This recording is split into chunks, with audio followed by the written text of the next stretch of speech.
I can just move the chest behind you and there we go. Critical hit of 6,000 damage. 6,000 damage. We're level 9. This shouldn't be achievable. Hello there, ladies and gentlemen. I'm the Spiffing Brit and today we're playing Divinity Original Sin 2. The definitive edition as well. That means this is definitely the most perfectly balanced Divinity game out there at the moment. It's also very fun. This game is genuinely absolutely brilliant, and if you haven't played it yet, it goes on sale quite often. Most importantly, you don't even have to see your friends whilst you play this game. That's right, it's D&D, but for people even more antisocial than regular D&D players. But of course, like D&D, that means that there are various systems which can be abused and completely and utterly devastated. And that is what brings us to today's video. We are going to be effectively demonstrating how to win every single combat in the game, usually without even taking a single hit of damage, by creating a character build that is so ridiculously overpowered he can generally one-shot every single opponent. I am of course talking about the most overpowered build in the game. No, it's not a tank. No, it's not some kind of dodge build. This is Barrelmancy. Or in my case, the extreme version of Barrelmancy. This is the Telekinesis Only challenge. We are going to be using a humble utility spell to absolutely crush all of our enemies in the field of battle. All combat encounters will be unfair and completely broken, but most importantly, they'll be absolutely hilarious to watch.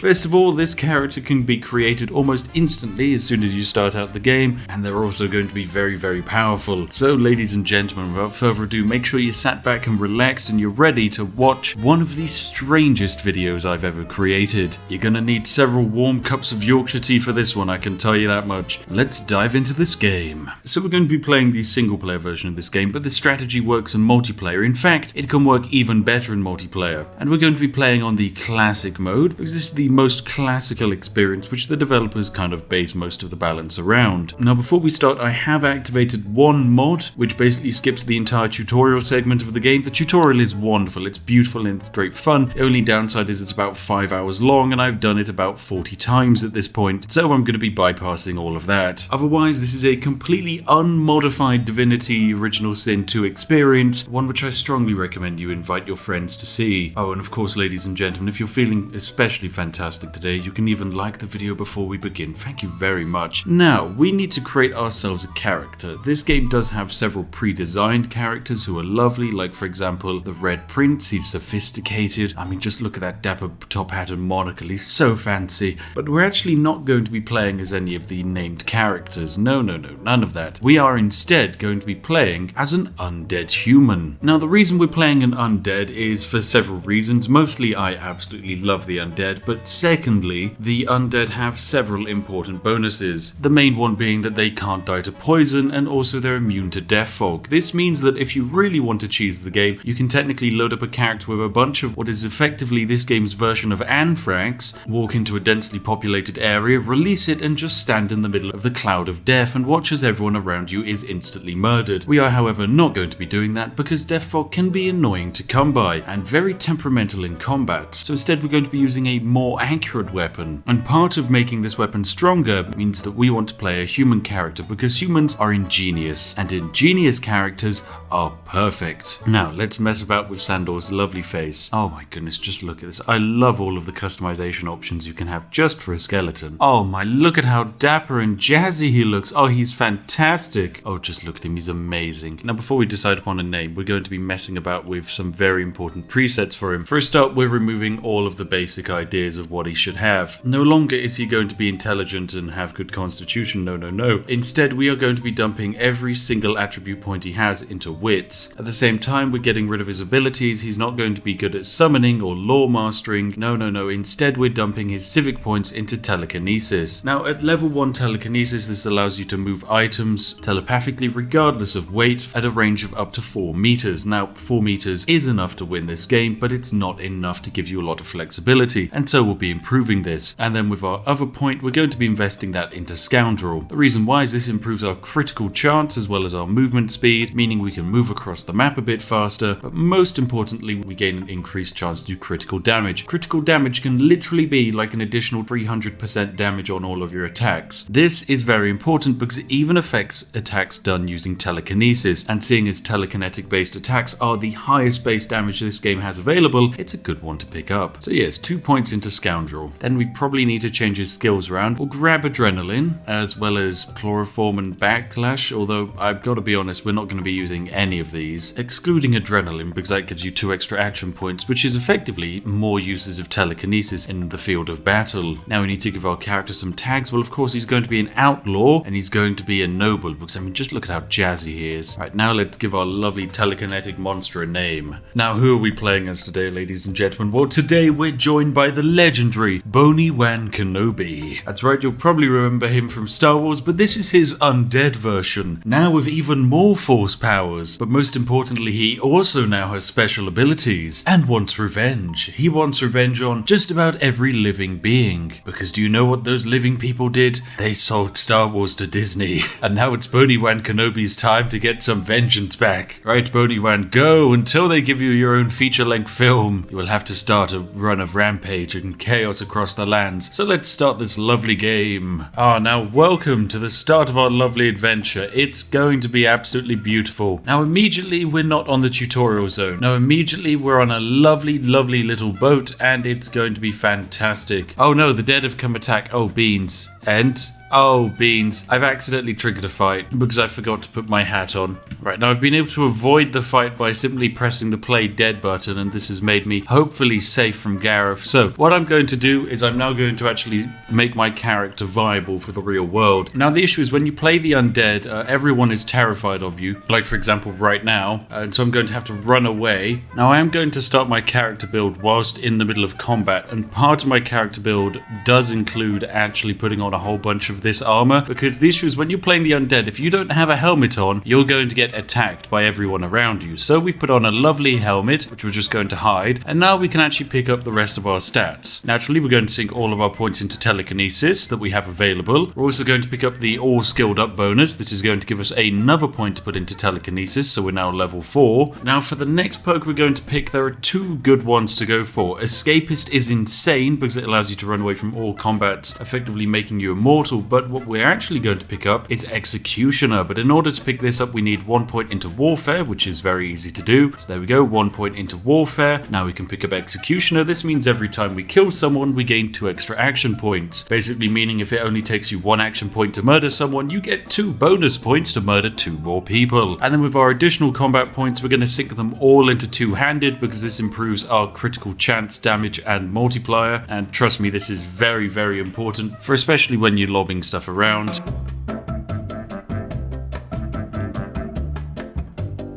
Right, now welcome back. This time I've remembered to put on my face mask, so I'm now hidden and disguised as a regular looking human being. Look at that. I mean, of course, deep down we are actually our skeleton, Obi-Wan Kenobi, but still, no one is aware of our super hidden intent to basically lob objects at everyone and decimate them. Now, what have I actually invested in my character? Well, I've picked up a couple of very important traits. In terms of our talents, we've gone for all skilled up to give ourselves a bonus point in telekinesis. We've gone for ingenious for increased critical damage, Executioner for more action points after murdering someone, Lone Wolf so that we are just a lot more powerful. This gives us more action points in every bit of combat, as well as more health and armor, just because we are basically playing by ourselves. It basically means we can't have another person in our party, but that doesn't matter. This has effectively made us an immortal. We also have a massive two-handed sword, which is lovely, but what really makes this character so overpowered is the fact that their critical chance is up at 35% chance. And if we were to do a critical attack, well, guess what? That's 260% additional damage. Isn't that lovely? Now, we do have our telekinesis, which means we can, say, move this bucket of water a really long distance, like from over there to up on this side point here. There we go. Look at that. We can really move an object, but that's just a bucket of water. Moving a bucket of water is going to do absolutely nothing. So let's go get ourselves landed and actually start causing a bit of chaos. Now, there are a few things I'm going to quickly do before I leave this ship, and that's most importantly to pick up as many barrels as I can. Trust me, you're going to be needing a whole bunch of them. Anyway, down onto land we go. We've got an adventure to have. So, welcome to Reaper Coast, a place full of barrels and adventure, and most importantly, a large quantity of packages. Oh no, but these packages are too heavy. I'll have to drop these on the ground. Anyway, we're coming back for these packages, trust me. Packages, very useful. Actually, I suppose we can just pick this up and bring it with us. Now, as I mentioned, we're going to be using telekinesis to do a lot of damage. Now, many of you will be thinking, well, how can telekinesis do damage? Now, what you can actually use telekinesis for is to actually basically throw objects at people. Now this is actually quite a valid way of fighting in terms of a canon sense. You are hurling what is effectively a 150 kilo package at someone, so surely that's going to do a nice bit of damage. The only issue is the developers were aware that people might try and abuse this feature to do lots of damage, and so kind of semi-balanced it. How did they balance it, you might ask? Well, they made it so that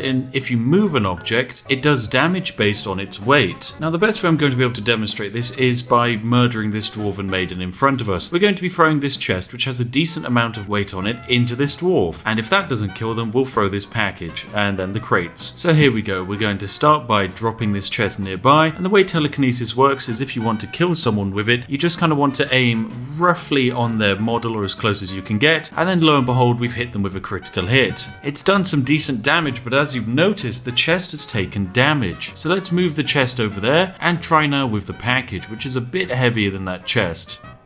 There we go, 75 damage. Let's try the other side. Another 75 damage. Then we go back again. Oh, that was a miss. And we can throw it again. Oh, another miss. But every time we do this, sadly, our package is taking 38 damage. Now, she's going to retaliate and do a little bit of damage to us, which we're, of course, going to block. But, now we can actually properly finish her off with this chest. There we go, 28 damage again. But every time we hit her with this, the chest itself is taking damage. And there we go, we finished her off. Now, the more weight an object is, the more damage it does, but in turn, the more damage it takes. So whilst this chest is an incredible weight of 56, it is actually relatively limited, simply because it can't do too much damage, else it's going to start breaking itself. So we need an object which can store items, but not take damage. Now luckily, there is one such item in this game, and it's actually not difficult to come by. So we're in the post-tutorial area of Reaper's Coast, and we're going to make our way to the local settlement to gain access to the most overpowered weapon in the game. Now we've been let across the bridge, that's lovely and wonderful, but I'm just going to leave in front of this bridge a whole bunch of locked chests and so on, because we'll be needing all of these bad boys later. The only important thing we're going to need are all of the random barrels that are lying around, and I'll explain why in a little bit. Now in this lovely little settlement, there's lots of objects of lots of weight which we can pick up and use as weapons, but most importantly we need the extra special immune box. Now in order to get our super duper special chest which has no health, we're going to need to come up behind the magistrate's office over here, and just round behind it is a gold chest, ladies and gentlemen. A gold chest is unlike every other chest in the game, because it has no health. It is effectively immune to attacks. Now, in order to actually gain this chest and use it, we'd either have to pick its lock or find its key. Luckily, the developers left its key sat in this reinforced crate, meaning that it's actually quite easy to gain access to. There we go, golden key. So now we're going to be able to go over to this chest and open it up. Now, this chest is super duper special. It's only 10 weight, but unlike all other objects in the game, it has no health. Yet it still has weight and can be moved around, meaning it is a weapon.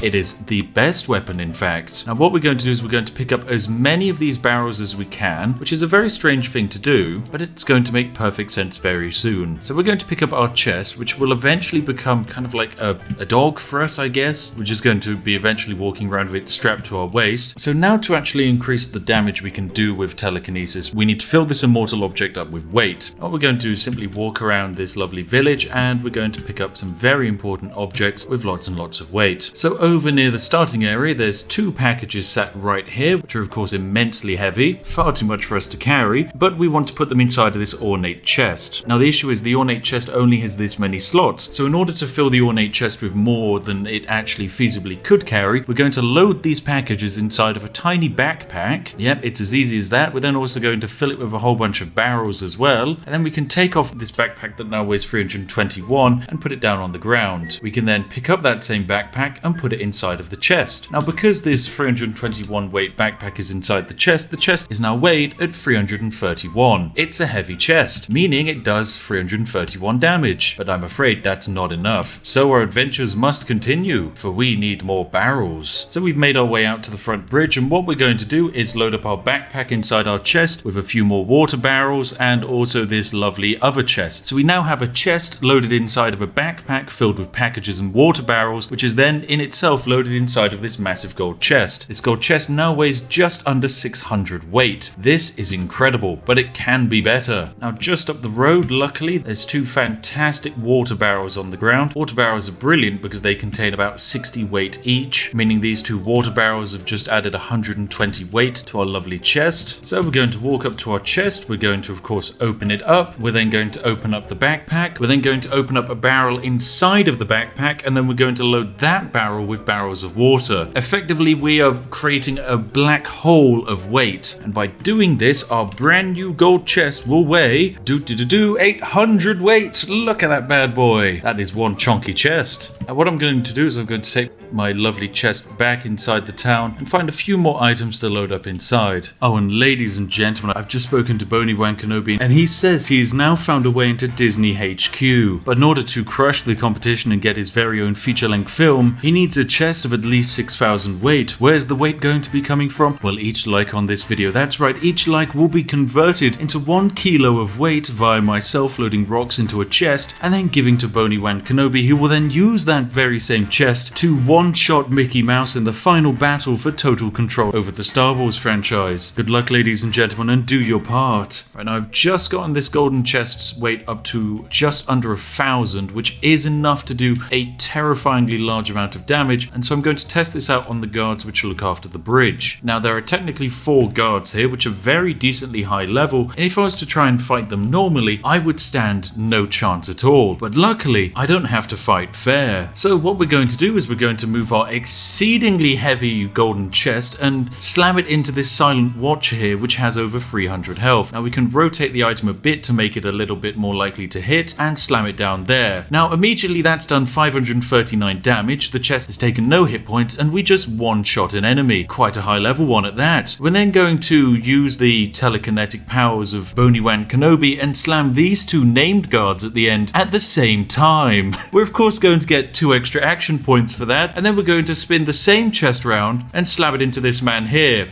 And just using the powers of the Force, we've murdered 4 people instantaneously. We can then rob their bodies, steal their gold. Oh, come on, what lovely items do you have? Ooh, unidentified boots, I like it. A poison cloud grenade, lovely. Oh, what could have happened to them? Tragic accident. I have no idea what's happened here. All right, let me just slam this object into these 2 people, and a slam. It's 4,000 experience. Sorry, Magister Brianna. You came to check on your colleagues, but they tragically died. So I'll be taking all of these. Fantastic. I'm going to be checking on some enemies up the road. Now, the thing is, we are technically at this point exceedingly overpowered. The amount of damage we can do is terrifying. All right, now we're going to murder this silent watcher and this executioner here to free this random person. Of course, we're going to do so by just slamming the box into this dwarf here. Oh, there we go. We missed. Let me try again. Oh, we missed that one. Beans. Right, let's go again. There we go. That murdered the dwarf. And then finally, we can just move the chest over here. I mean, the issue is the enemies don't actually get a turn.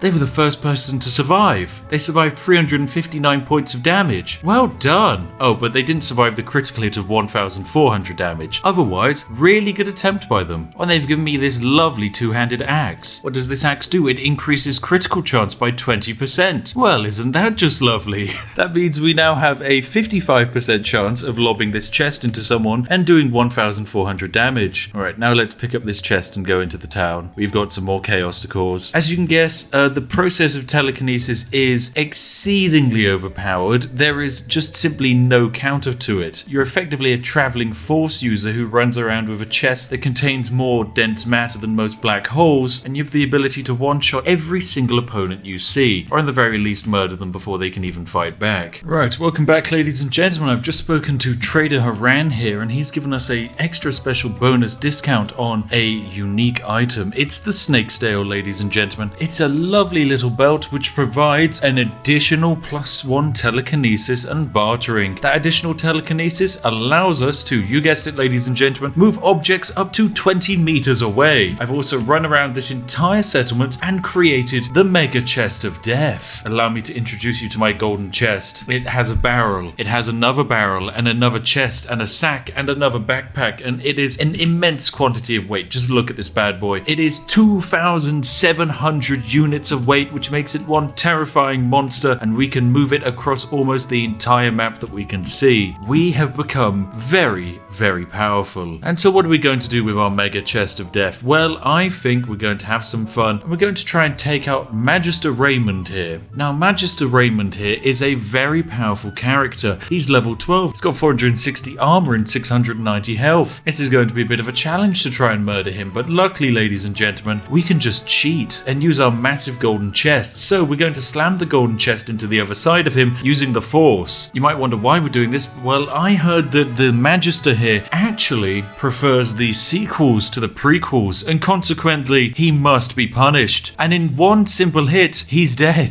I'm not too sure how much damage we did there, but it was enough to one-hit the Magister, who's quite possibly the most powerful individual in this town. Anyway, we're going to slam the chest over here. Critical for 3,500 damage. Good God. And then we're going to move it over here. Do 1,397 damage. And then finally, oh, the crossbow missed. Well, that's fine. Let's just slam it here and then try slamming it back. And there we go. 1,300 base damage is what we do. And we've just murdered everyone on the pier. Oh my goodness, we are terrifying. Ooh, let's steal this medium flame rune, this random ring, this armor, all these keys. They look lovely. A whole bunch of Molotovs. Oh, this is just perfect. All right, anyway, it's time for us to leave now that we've murdered all of the Magisters who don't like the prequels, and it's time for us to, I don't know, let's cause more revenge upon the local population. Who's this Gundelau? Some kind of random dwarf? Well, let's just slam a heavy ornate chest into him. Oh, critical hit. Very nice. Let's take his items from him and immediately leave. Now, there's a trader which I really want to get items from, and that's Trader Bree here, because Trader Bree has access to all these chests and packages back here, and that's exactly what I want. Now, in order to murder these locals, what we're going to do is we're going to start with a couple of outliers over here.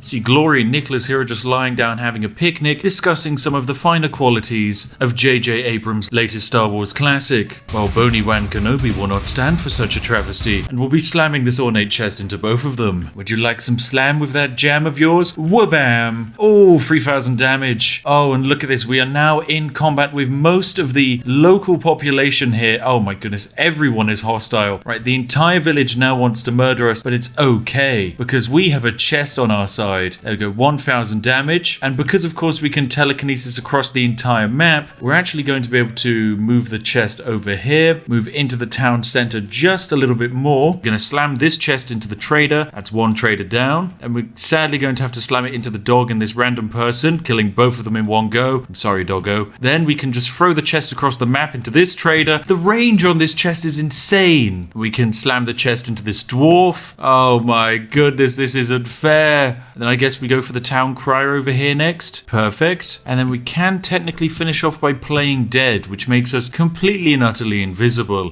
which is exactly what we're going to do. We're going to cast play dead on ourselves and just immediately die. Now everyone's going to immediately stop being in a state of combat with us. That's going to allow us to effectively reset our AP by immediately coming back to life. Oh wait, no, they're no longer hostile. You do know that all of these dead bodies were caused by me, right? You just find that I murdered most of this town's traders? No, you've just forgotten me? Right, well apparently we didn't do enough damage to these local peoples, but that's okay, because now that most of them are dead, we're going to be able to load up all of their items inside of chests. So I'm going to load up this barrel with all of the packages which are sat on top of this roof up here, and in fact, because we murdered the trader in a completely fair and perfectly balanced way, we're going to also load up the barrels with all of his swords and shields, of course, because why not? Just going to load up an entire trader's inventory into this one tiny barrel. Oh my goodness, this just isn't fair. But there we go, we have one additional very heavy barrel now. Alright, welcome back ladies and gentlemen. We've had some immense progress. Obi-Wan Kenobi has made his way into the back of the local tavern, whereupon which he is located Papa Fresh here, as well as a huge amount of objects that I want to put inside my golden chest. So I'm going to try and kill him without anyone noticing. He just teleport into that chair. Surely he's killable. There we go. I have no idea what Black black magic that was, but he's just teleported. Oh, and he's got some fun armor. Look at that. Legendary Hawk's Eye. That looks brilliant. I'll be stealing that. As well as this bit of armor. This looks amazing. Oh, everything in his inventory is brilliant. But the main reason why we're in this room is because just look at all of the storage opportunities. Let's open up one of these barrels, start loading all of the paintings. They don't weigh much, but you know they still load. But most importantly, it's the sacks where the weight's at. Look at that, 100 for each sack. That chest, well, bam, 10. A random book, that'll do. This oil barrel, there we go. And then all of these packages. Oh yes, now that's where the weight's gonna come in. But anyway, things are looking good. This chest is just growing more and more by the day. Let's see how heavy it is. It's bad boy. Oh, it's just under 4,000 weight. Oh, it's terrifying. It really is. There's stuff in the kitchens that I can load up. I think I've got an idea. Can I move this sack without anyone noticing? Yes. Ooh, sneaky sack transfer. There we go. Now we've got a 4,000 weight golden chest, which we can use. This is perfect. We can physically murder everyone in this game now. Right, now let's make our way into the kitchens, where hopefully we'll be able to 1v1 this one person in here, then load up all of their items. Alright, time to throw the chest. Go! That was a miss. Oops. I've heard you don't know when to keep your weapon sheathed. Funny things, I've got the same problem. She's gonna fight! Oh my goodness! So she is a bit evil. Okay, technically, this is self-defense.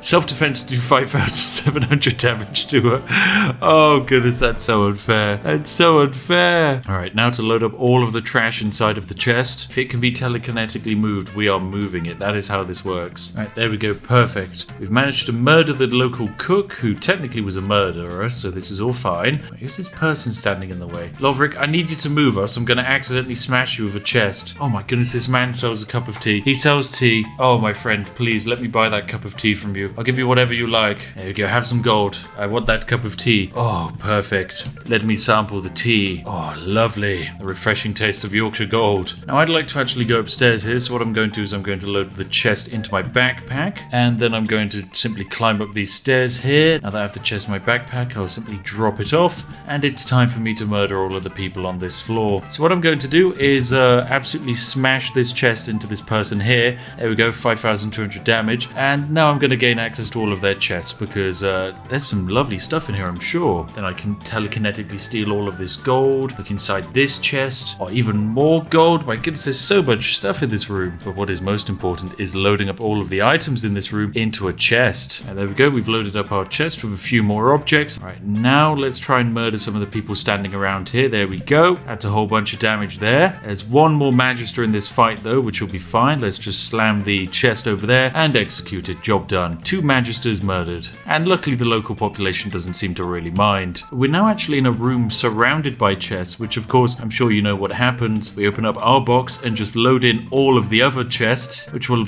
each be adding 10 weight each. This is just perfect. Now remember, every container has infinite storage potential, so theoretically there is no limit to how much weight you can put in your chest. And the best thing is you can even go to new zones with your chest, because you can just pop it in your inventory and use a teleport spell. Now in this room there's a very fancy rich person who won't like it if we steal his stuff, but hopefully he's got a lot of money. So let's assist him in having him part ways with his funds. Oops, we accidentally missed that, but that's okay, because we'll still be able to win this. So let's slam the chest on over. The trader is dead. Then slam the chest over here. That man's dead. And then finally the man sat behind the chair over here. I don't really know what I can do. Can I slam it on top of his head? Yes, I can. 5,800 damage. Perfect. And there we go. We get their special key as well, so we can open up these special ornate chests at the back. Now technically, even though we can't gain access to this other reinforced fancy chest, we have no idea what's inside it. That's okay, because we can just load this fancy chest into our existing fancy chest. Perfect. And it's added 10 weight. Lovely. We can add this other chest in. There we go. That's 15 weight. And then this chest as well. Lovely. That's added 50 weight. Oh, this is just perfect. All right, we've now put on all of these extra items, and our character is just looking insane. Our strength is really high. Our wits are really high. Our chance to do crits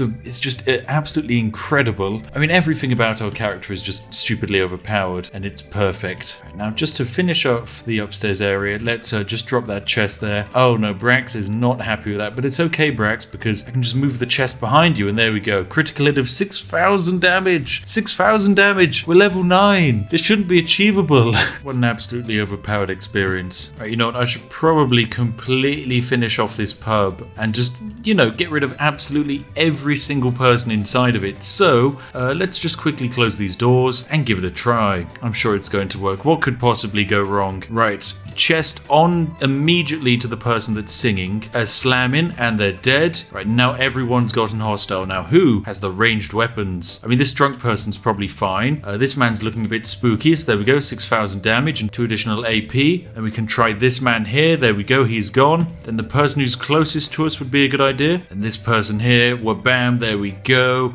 Oh, this is just terrifying. We are a monster, Boney-Wan Kenobi. You are too powerful for this universe. Right, slam there. Critical hit of 6,000. My goodness, we can even lob it over here. Right, go, try. Wabam. Oh, we got rid of Garvin. Good stuff. That leaves 2 people left. The person behind the bar, who technically we can't visibly see, so we can't get to them. Oh my goodness. Otherwise, this has gone brilliantly. Let's just try and solve this problem by throwing a grenade at this person behind the counter. There we go. That did quite good. Let's move up a little bit closer and throw the chest behind this person. Go on, chest. There we go. And that's an additional 2 AP. And then we can move the chest over here. And come on. There we go. That's the entire tavern cleared. We did it, ladies and gentlemen. Oh, we're so powerful. Right, now what I've done is I've loaded this ornate chest up to the maximum, and it weighs 200 now, which is perfect. Meaning I can now transfer this heavy chest into my lovely ornate chest. And there we go. Add a nice additional bit of damage. Perfect stuff. Just look at this bad boy. It's going to be one monster. Just under 5,000 weight at the moment. This is terrifying. You know what, ladies and gentlemen? I think there it is. We've created an ornate chest which does more damage than I think most enemies for maybe like the next 40 hours of gameplay will actually have. So we can one-hit everything. There is not one opponent here which is too impossible for us to deal with. Like, for example, leaving this village. The best way to leave is to technically go up here and see these 2 magisters as well as their 2 dogs. Now we'd have to try and pass a persuasion check, or maybe do something complicated, or fight them to get past. Now we're going to speed pass by just slamming a crate onto the dog. Both of them. Now for some reason their owners don't seem to mind. Are we allowed pass now? Yep, we're allowed pass. Lovely. Let's just quickly slam the chest anyway. Oh, there's no turning back. I'm sorry, Magister friend. Waboosh. There is genuinely no Magisters left in this small village now. What have I done? Now there is one important opponent which we can actually find out here, which is where I'm going to be headed. We're going to go see the troll on the bridge, ladies and gentlemen. There is a troll on this map which guards a bridge and has immense health. Now here we go. Here's our lovely troll friend. It's Grog the troll, ladies and gentlemen. He has 6,900 health. This is amazing. Now he's somewhat of a capitalist. He's holding this bridge at ransom and effectively charging exorbitant prices for anyone to cross. He is effectively this game's physical incarnation of Disney. He's terrifying and he's massive, and so now he's going to ask us if we want to cross his bridge. Now of course, say that you're pretty sure Taxpayer Coin constructed this bridge, because you know it did.